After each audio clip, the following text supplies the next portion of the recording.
जिंदाबाद जिंदाबाद जिंदाबाद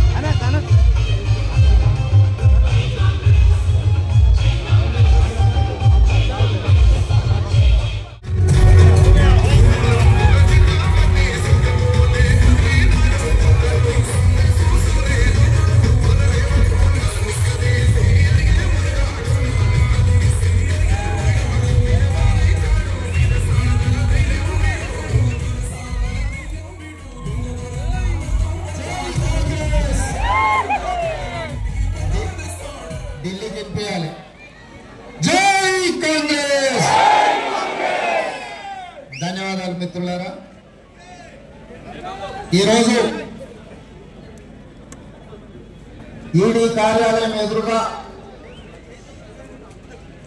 తెలంగాణ కాంగ్రెస్ పార్టీ ఆధ్వర్యంలో సెబీ చైర్పర్సన్ గారు అదానితో కుమ్ముక్కై లక్షల కోట్ల రూపాయలను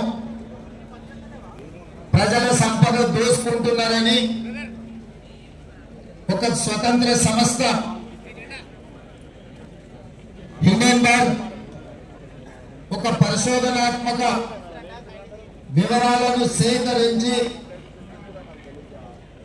నరేంద్ర మోడీ ప్రభుత్వం ఏ రకంగా ప్రజల ఆస్తులను సెబీ ద్వారా షేర్ మార్కెట్ ద్వారా కొల్లగొడుతున్నారో ఒక సంచలనాత్మకమైన నివేదికనిచ్చి పూర్తి వివరాలను బయటపెట్టారు. ఆ వివరాలకు సంబంధించి రాజ్యసభలో లోక్సభలో జాతీయ స్థాయిలో శ్రీ మల్లికార్జున ఖర్గే గారు, శ్రీమతి సోనియా గాంధీ గారు, శ్రీ రాహుల్ గాంధీ గారి నేతృత్వంలో చట్టసభలలో కొట్లాడడమే కాకుండా सड़क से लेकर संसद तक जगह जगह पे इनके खिलाफ आवाज उठाए, मगर प्रधानमंत्री उनके परिवार ने अदानी को बचाने के लिए किसी का आवाज सुनने के लिए वो लोग तैयार नहीं है। इसीलिए leader of opposition in Lok Sabha Shri Rahul Gandhi ji Lok Sabha में आवाज उठाकर इनके खिलाफ कार्रवाई करने के लिए जॉइंट पार्लियामेंट्री कमेटी के लिए इन्होंने डिमांड किए, मगर नरेंद्र मोदी जवाब देना छोड़कर 4 दिन पहले ही राज्यसभा लोकसभा बंद कर बाहर भाग गए। इसीलिए आज हमारा अध्यक्ष, राष्ट्रीय अध्यक्ष खड़गे जी, हमारे नेता राहुल गांधी जी ने ऐलान किया हर प्रदेश में ईडी ऑफिस के सामने धरना करके इस देश को कैसे अदानी प्रधानी लूट ले, ये बात जनता के सामने रखने के लिए ऐलान किए। इसीलिए आज के तारीख में एआईसीसी से दीपदास मुंशी जी, श्री सलमान कुर्सी जी,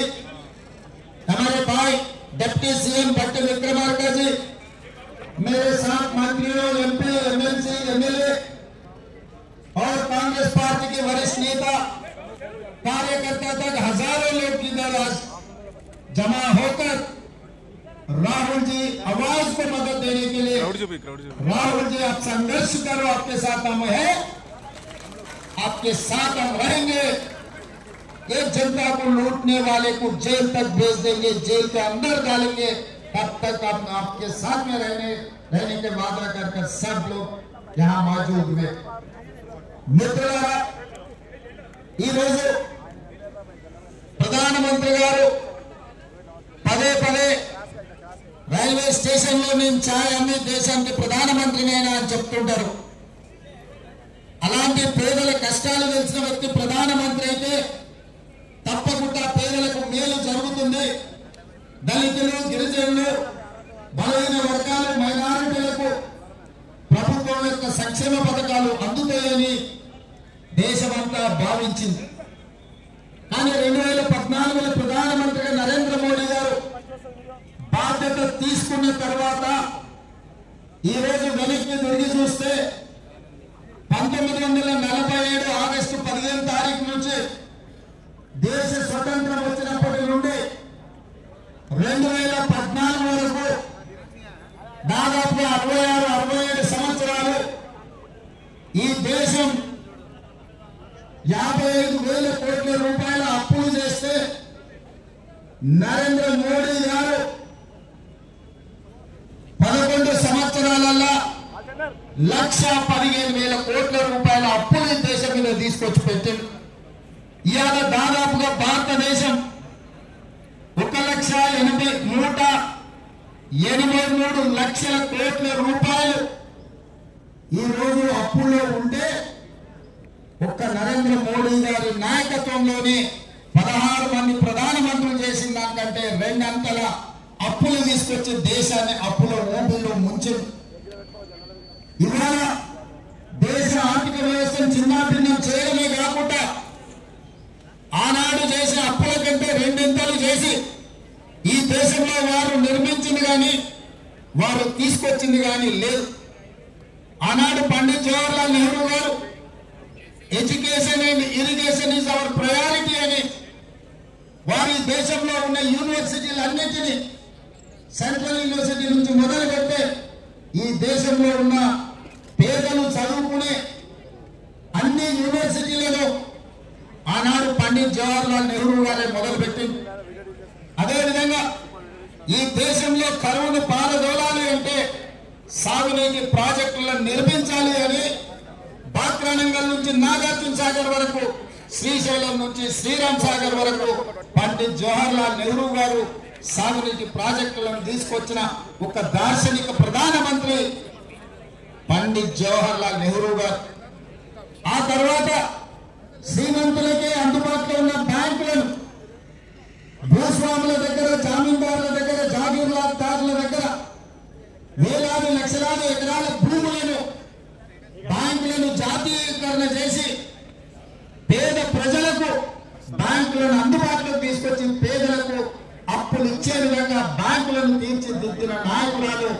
ఇందిరా గాంధీ గారు. అదేవిధంగా సీలింగ్ యాక్ట్ తీసుకొచ్చి జాగీర్దారులు, జమీందారుల దగ్గర ఉన్న కోట్లాది ఎకరాల భూములను ప్రభుత్వం గుంజుకొని దళితులకు, గిరిజనులకు అసైన్మెంట్ పట్టాల పేరు మీద, పోడు భూముల పట్టాల పేరు మీద శ్రీమతి ఇందిరా గాంధీ పేదలకు భూములనిచ్చి వాళ్ళ ఆత్మగౌరవాన్ని పెంచి ఈ రోజు దేశంలో ఎస్సీ ఎస్టీల దగ్గర భూములు ఉన్నాయంటే శ్రీమతి ఇందిరాగాంధీ గారు చేసిన సాహసోపేతమైన నిర్ణయం. ఈ రోజు పేదల దగ్గర భూములు ఉన్నాయి. అదేవిధంగా మన ప్రధానమంత్రి రాజీవ్ గాంధీ గారు ఉన్నప్పుడు ఆనాడు ఇండస్ట్రియల్ రెవల్యూషన్ రావాల్సిన సందర్భంలో ఇండస్ట్రియల్ రెవల్యూషన్ రాలేదు. ఈ దేశంలో పరిశ్రమలు ఆశించిన మేరకు నిలబడలేదు. ఇప్పుడు సాంకేతిక యుగం మారింది. 21వ శతాబ్దంలోకి మనం వెళ్తున్నాం కాబట్టి ఆనాడు కొంత ఇండస్ట్రియల్ విప్లవం